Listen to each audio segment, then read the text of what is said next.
ready. Thank you. Hold on. Wrong one. Hold on. Which one is it? Or does anybody else wants to go over a certain module? That way we do that, or I feel like at some point we should go over the beginning modules because I feel like I'm forgetting parts of it already. All right. I mean, we can start with module 1 with this one. let me get my notes.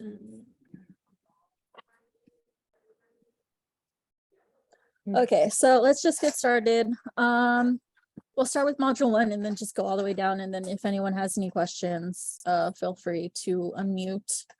And then for those of you who are watching on YouTube, just pause if you see something that I have an answer that you don't. All right, so first question, what is communication? It is the process of sharing information between one or more persons. So between two or more persons, sorry. The next one, what are the purpose, process, and players of communication? So the purpose is to reject, to request, to comment. The players are the sender and the receiver. The process is the formulation, the transmission, the reception, and the comprehension.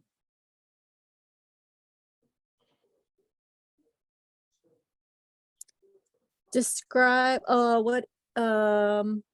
next one, what is modality?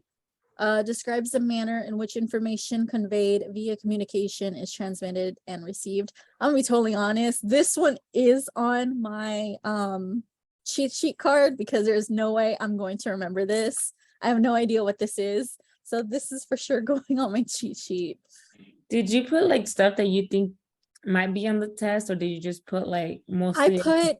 I put information that I know I am not going to memorize or understand by midterm. So like, for example, module 2 and module 1, literally all of that is on the front half of my card. And module 7 and 6, I don't have any information because that is fresh information in my mind. And that's something that we learned like not too long ago. So like I said, we have it fresh in our mind. So I'm not going to put anything on that. And I did well on those quizzes. And then as well as the hearing aid or hearing loss quiz. And there was another quiz that I did well on, and I'm not going to put any information on there on my card. So you're just putting stuff that's more that you can't remember, most likely just like the first, second, and third module that you'll be putting more in there. Yeah, so for sure the first and the second. The third one I'm not going to because I did really well on the quiz. Like I was 2 points away from a 100, and I felt like the hearing disorder, I felt more interested in this, and I did like a lot of my own research on this. So I feel like I'm gonna do very well on that. But like, for example, articulation disorder and maybe the phonological disorder, I might put it on the back half. Oh, yeah, the third module was really interesting. My mom was actually like, are you sure you don't want to be an audiologist? And I'm like, I get you, but the other parts of language are more, physics. Exactly, like I gotta take physics and I don't want to take physics. So but yeah, so like module 3, 6, and 7, I'm not gonna put anything, or if I do, it's going to be very little information because again, I did really well on these quizzes, and again 7 and 6 are something that is fresh in my memory. But yeah, okay, just wanted, that's what I was kind of thinking of, just putting basically like most of the stuff that I can't remember from the first, second, third, and fourth, because the other ones are kind of still fresh, and we just go back and study them. I think we should be good on those. So, all right, going back. Anyways, next one, what are the 7 communication functions? It's instrumental, which is to ask; regulatory, which is to give directions; interactional, which is to interact with others; personal, which is express how you feel. How do you say this word? Heuristic? Heuristic, yeah. heuristic, Mhm. find out information to inquire, imaginative to tell stories and role play, and then information to provide a description of an event or object. This is another that for sure is gonna be on my cheat sheet card. How does communication relate to language, speech, and hearing? All three of them are essential for communication. The use of formulation, transmission, reception, and comprehension of information using spoken languages. So we need all three of these in order to communicate. Also, we use formulation, transmission, reception, and comprehension of information to using in spoken channels. What is language and the three domains and their 5 elements? So it describes a cognitive process which we formulate ideas and thoughts. And the 3 domains are content, form, and use. Content has semantics, form has syntax, morphology, and phonology, and use has pragmatics. What is speech and the 3 oh my god, I can't say this word. Anatomical systems involved. So the 3 involved are the respiration, the phonation, and articulation. And then speech is a neuromuscular process that allows humans to express language as a vocal product. What are the building blocks of effective speech? You have the breathe stream, the voice, articulation, and the fluency. What is hearing? It's the perception of sound. It involves the perception of speech. What is disorder of language? The significant breakdown of the linguistic system that has an impact on one or more of the following domains. So basically, it's when one has an impact of the subdomains, the semantics, syntax, morphology, phonology, and pragmatics. And then what is disorders of speech? Articulation and phonological disorders are one. Fluency disorders is another. So like stuttering, voice disorder, and motor speech disorder, which we did learn about articulation disorder and then the phonological disorder in past modules, and then as well as motor speech disorders. All right, second one, development of communication. So what is communicative competence? It is the knowledge and implicant awareness that speakers of a language possess and utilize to communicate efficiently in that language. So again, all of this in this module is going on the cheat sheet. The 4 linguistics aspects of communication, you got the phonological competence, the grammatical, the lexicon, and the discourse competence. Definitely that's going in there. For sure. What are the 3 foundational concepts of communicative competence? Joint reference and attention, rituals of infancy, and caregiver responsiveness. And then what are the 3 components that make a true word? Is word uttered with clear intention and purpose, having recognizable pronunciation, and one that a child uses consistently in a context beyond the original context. So basically, we have to understand the child. Yeah, so they have to have a clear intention and purpose. We have to recognize the child, and they have to continuously, like, if they see a dog, it's not just like any animal that's 4-legged, like a dog. It's, oh, that's a dog. and I know that's a dog, and that's a cat because I know that's a cat. It's not because, oh, a cat has 4 legs, so I'm also going to call it dog. So kind of like that. Expressive language, the ability to produce a spoken message that others will understand. And the receptive language is comprehension of what we see and hear.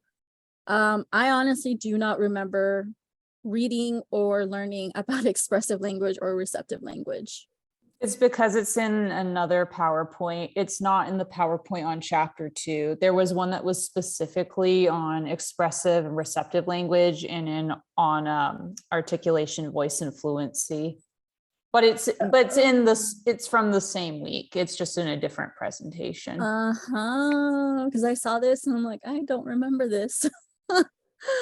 What is articulation, voice, fluency? Articulation is how speech sounds are made. Voice is use of vocal folds and the respiratory system to produce sounds. And then fluency is the rhythm of speech. So again, all of module 1 and 2 will be on my cheat sheet. Okay, on to my favorite subject, hearing disorders. Where is the location of damage of hearing structures? So Wait, can I interrupt? What's up? Because I was having problems with the ones of what is fluency. What is it's the rhythm of speech. I found this the last 3 definitions on the Quizlet website that Hannah forwarded to us last week. Yeah, most of all the answers are pretty much there. Yeah, let me pull Like it the up. whole- It's on the quiz list because I went and did a search under speech language pathologists, and it said that fluency were sound, syllables, words, and phrases when joined together. Quizlet, what's this? Hang on a second, I gotta do a screenshot of I had no idea. Wait, can you put that back up again? I didn't get the screenshot in time. What's Quizlet? I never heard of that before. I put it in the chat. I put the link in the chat. Okay, hang on, let me find that. All right. That's what All right, cool. Quizlet said. I didn't even know that Quizlet existed. Don't say okay, boomer. No, you're fine. Ay. All right. Yeah, see, fluency, the rhythm of speech. Josue. Oh, see, I didn't even know about this. She kept talking about flashcards, and I had no idea what she meant by flashcards. I thought she meant we ought to make up our own little flashcards. Well, she did mean that, like, we have to make up our own flashcards, but Quizlet has the flashcards for us, so it's just like, oh, this is a lot easier. Yeah, I didn't even know that such a thing existed, that Quizlet had flashcards for us. Oh man, thanks. Nice Yeah, for me no to find problem. out now. Oh well. All right, I'll shut up. No worries. Okay. Next one. So where is the location of damage to the hearing structures? The outer, the middle, and the inner ear. You have bilateral, which is both ears, and then unilateral, which is one ear. Types of hearing loss, there are only 3: conductive, sensorineural, and mixed. What are the defining characteristics and causes of conductive hearing? Damage to the outer and middle ear. The causes could either be malformation of the outer and middle ear, underdeveloped or missing ossicles, so like the bones, the 3 bones that are in the ear, wax buildup, and otitis media, aka ear infection. Defining characteristics and causes for sensorineural hearing loss. So it's not on here, but this is the most common type of hearing loss. It is the damage to the inner ear, the cochlea, and or the auditory nerve. Can be congenital. So the causes of this could be, the birth process, maternal health during pregnancy, child's health at birth. Another cause could be either diseases or it could be genetic hereditary factors. What is an auditory processing disorder? It is the problem is deciphering a message as opposed to hearing it. That's what I have. That's what I wrote in my notes when I was going through my module 3 notes. I feel like this is a easier way to remember what auditory processing disorder is. Characteristics of auditory processing disorder is difficulty interpreting and processing auditory information, even though hearing is intact. Behaves as if a hearing loss is present, although it is not. Shows problems following complex multi-step directions. Exhibits difficulties with reading and spelling performance. What are the devastating effects of hearing loss in adults when it goes undetected or untreated? It could be social, emotional well-being, their psychological well-being, their physical health, their lifestyle, educational choices, and vocational choices are impacted. And I remember going through this or going over this one study session, like when we went over this module. So the adult could get frustrated because no one could understand, or the adult could get frustrated because they cannot understand what the other person is saying, and they have to constantly ask them to repeat what they're saying, and then that person gets frustrated and says, you know what, never mind, and then they're both frustrated. Or they isolate themselves as well, like Yep, isolation's another one. And yeah. How is hearing loss defined in regards to severity? So the severity of hearing loss ranges from mild to profound, and hearing loss is also classified according to its severity using the decibel system or the dB system.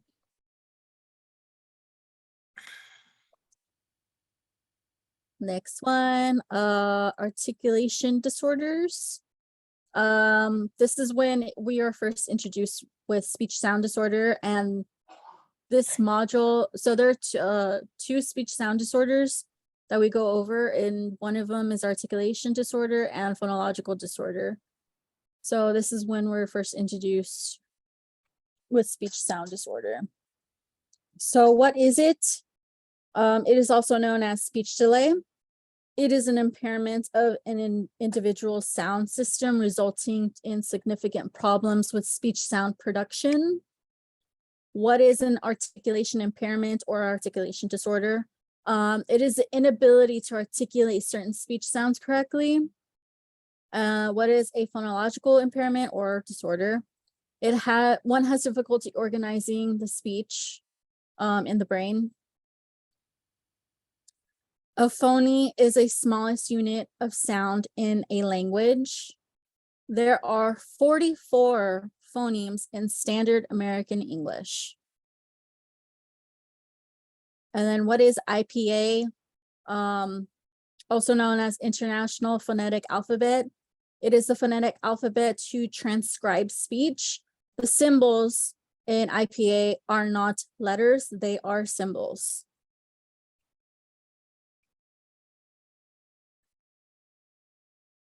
What are consonant clusters? They are a group of consonant within a word without a vowel separating them. So for example, string has the STR. That would be a consonant cluster. How do we classify consonant? By place, manner, and voicing. So place is where in the vocal tract the sound is produced. Manner describes how the sound is produced, and then voice describes whether or not a sound is produced within the vocal fold. Does anyone have something different? Because I feel like when I was doing this, I'm like, this doesn't sound right, but I'm like, I don't know. I think because in the other module, they defined it again, but in slightly different terms, but that is more or less what it is. Okay, because I was going based off of what I remembered on half of these. Yeah, these descriptions were easier for me to remember than the other ones. Okay, good. Because I'm like, I feel like I'm missing something, but I'm like, this looks right though. Okay. How do we classify vowels? By tongue height, tongue advancement, roundness, and tension. This question is for sure gonna go in my cheat sheet because I did not know this, or I probably did, but just forgot about it. What are the main articulators used for speech production? You have the lips, the teeth, the alveolar ridge, the tongue, the hard palate, the soft palate, and the vocal cords. I don't know why uvula is in there. It shouldn't be. And then the 4 types of articulation errors, an example of each. So going off by the acronym SOTA, you have substitution, omission, distortion, and additions. So substitution changes one sound to a different sound. Omission is leaves out a sound. Distortion is close to making the sound, but it's distorted, so like a lisp. And then addition is adding a sound that does not belong in the word.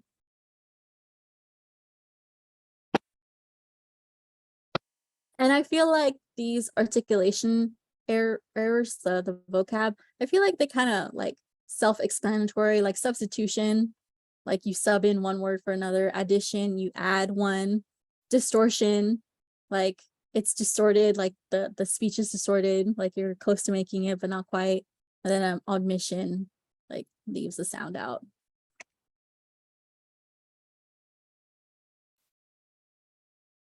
Becky, what are you trying to say? I'm trying to help you read. Huh? You're muted if you're trying to help. I don't hear you. Oh, Becky, are you trying to read the rest of it? Oh, do you want to read the rest of it? I'm fine with that. I don't know what she's trying to say. I don't know either. It's a communication breakdown.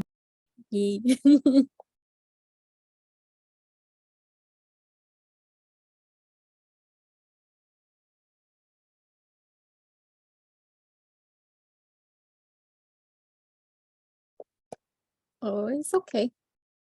I mean, I can continue, Becky, but if you want to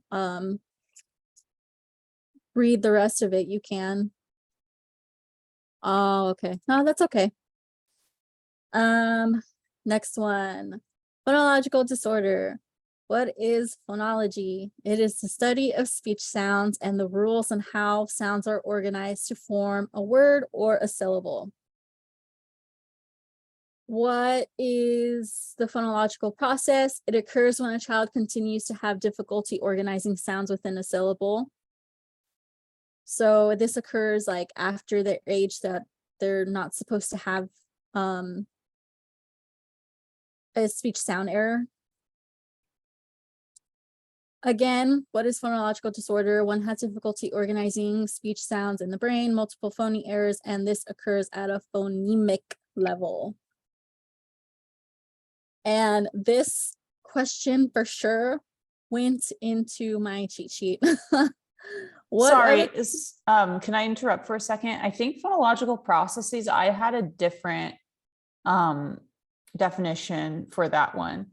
Because aren't phonological processes basically the simplification patterns that kids use to like make it easier to understand like what they're saying, or for, yeah.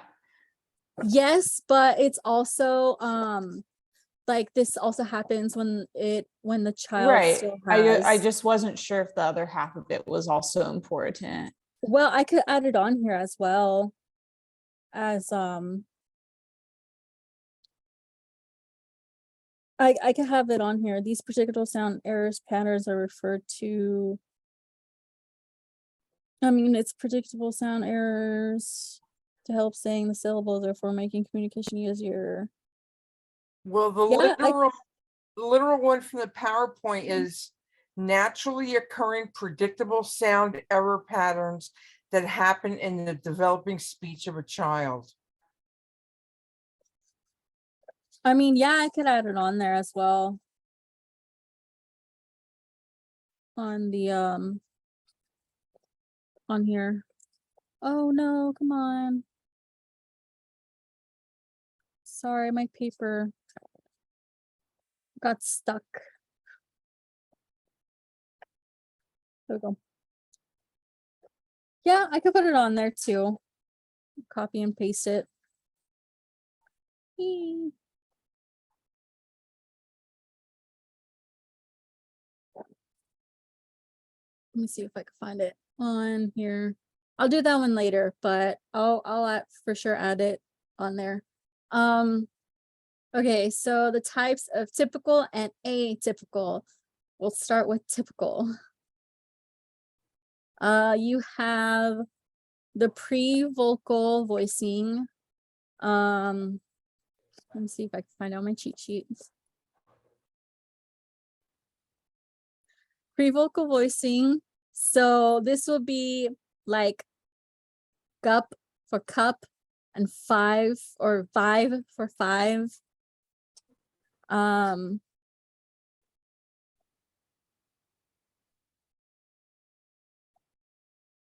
So it occurs when a voiced consonant sounds replaces a voiceless consonant before a vowel.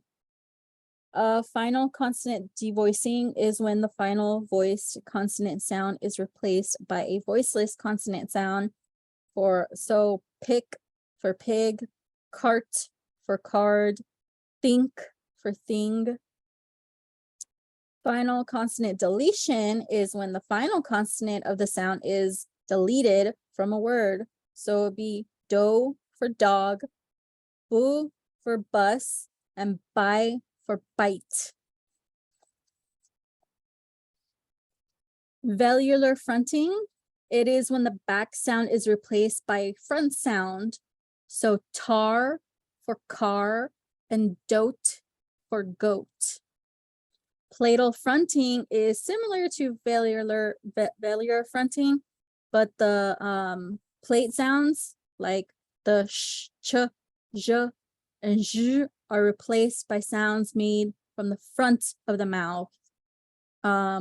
So one would be sue for shoe and sear for cheer.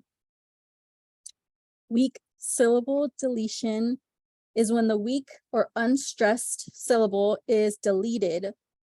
So an example would be nana for banana. Consonant cluster reduction is when a consonant is omitted, reducing consonant cluster. So tie for try, and then sting for string. Gliding of liquids is when liquids are replaced by glides. So like wed for red and play for play. And then the last one is stopping affricative consonant sounds. For example, the sh, j, f, sh, ch is replaced by a stop consonant. So p, b, t. So it'd be dis for this, puddle for puzzle, and then tinger for finger. And then the atypical is, there's 4 of them. And it's the initial consonant deletion, medical consonant deletion, backing, and vocal errors, which I'm not going to get into because I feel like typical will be on the test, but not necessarily atypical.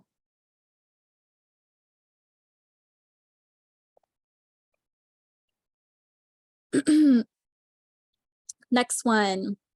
What are the types of cleft lip? You have microform, incomplete, and complete.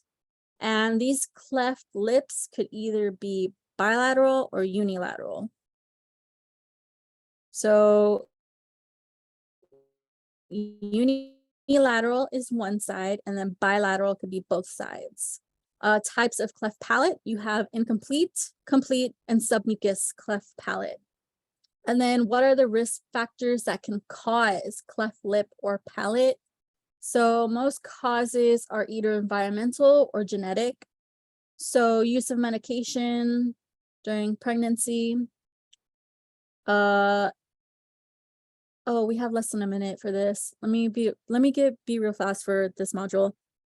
So exposed to cigarette smoke, alcohol abuse, vitamin deficiency. What are the problems associated with cleft lip or palate? Feeding, middle ear infection, hearing loss, dental abnormalities, speech difficulties, articulation. And then what is VPI? It is the inability to seal off the nasal cavity. It is when the soft palate does not close tightly against the back of the throat, leading to air coming out of the nose during speech. Since we have like less than a minute left, do you guys just want to like get out and then go back in? Probably. Okay, let's do that.